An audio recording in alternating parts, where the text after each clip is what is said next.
Нема што да ме молите да пазиме на времето. Гледаме дека тече времето. Не е проблем. Јас имам една дилема. Дали вие, господине председател на комисијата, го имате видено договорот и имам дилема дали го имате видено законов. Еве, например, првиот закон кој што е на дневен ред. Замислете, не само кореспондентните табели за кои што зборуваше сега колешката, исто така прашање и до министерот кој што гордо ставил подпис на овој закон, во воведот на законот има, значи, оцена на состојбите во областа што треба да се уреди со закон и причините за донесување на законот. Под 2 има цели, начела и основни решенија на предлог законот. Под 3 имате оцена на финансиските последици на законот. Знаете што пишува? Не предизвикуваат никакви финансиски последици на буџетот на Република Македонија. Ако не се донесе овој закон, а не се донесе досега, државата плати веќе 54 милиони пенали.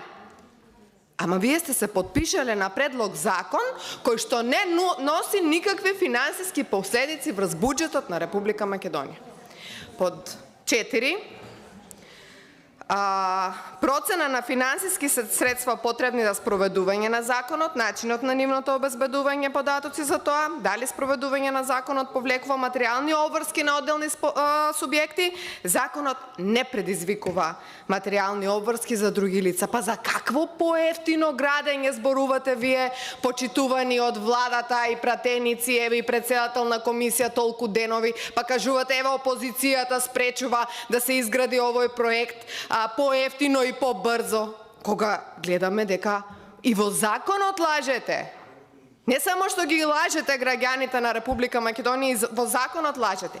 И она што сега ми беше поентата, под 5 пишува предлог на регулативи од други правни системи и усогласеноста на предлогот на закон со правото на Европската Унија. Коса црта. Коса црта.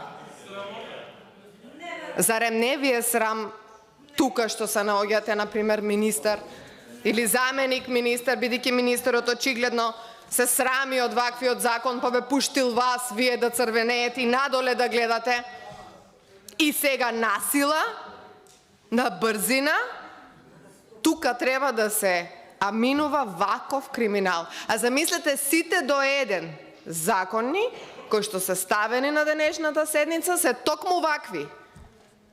И со кој ќе разговараме ние?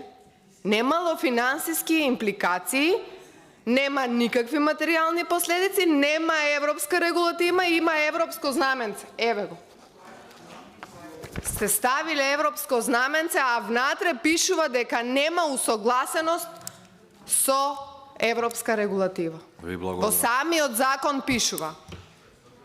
Што е ова? Што е ова? Кај се наоѓате вие?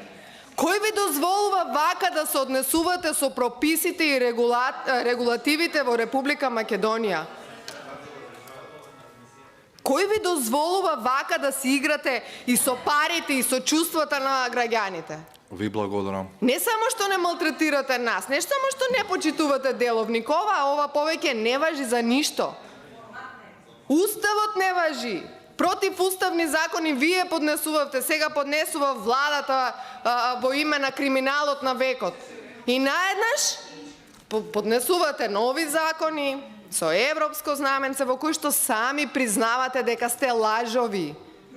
Ги лажевте до сега и граѓаните на Република Македонија и сега си признавате, ова е признание. Затоа што еден месец не знаете како да го испрезентирате овој проект и оваа кражба и како од буџетот на граѓаните, од граѓаните на Република Македонија да украдете 300 милиони евра. Ви благодарам, колеш. И тука сите сте собрани за да гласате, да аплаудирате додека некој се богати од надзори, од фирми кои што се основани за производство на долен веш и луѓе кои што во животот не виделе како се врши надзор над патишта. Ви И благодарам. Министерството за транспорт и врски дозволило некој да добие дозвола за оваа работа, односно да добие документи преку ноќ од како се пријавиле претходно на тендерот. Ама за ова ќе има одговорност, луѓе, ова не е шала. Може би сега се смеете и онака убаво ви доаѓа дека нешто, не знам што правите, хероите, дека сакале да направат проект на векот, сакале да направат криминал на векот. Ви И за благодарам, ова колешка. никој нема да ви заборави, Ви благодарам. ниту ние, ни граѓаните.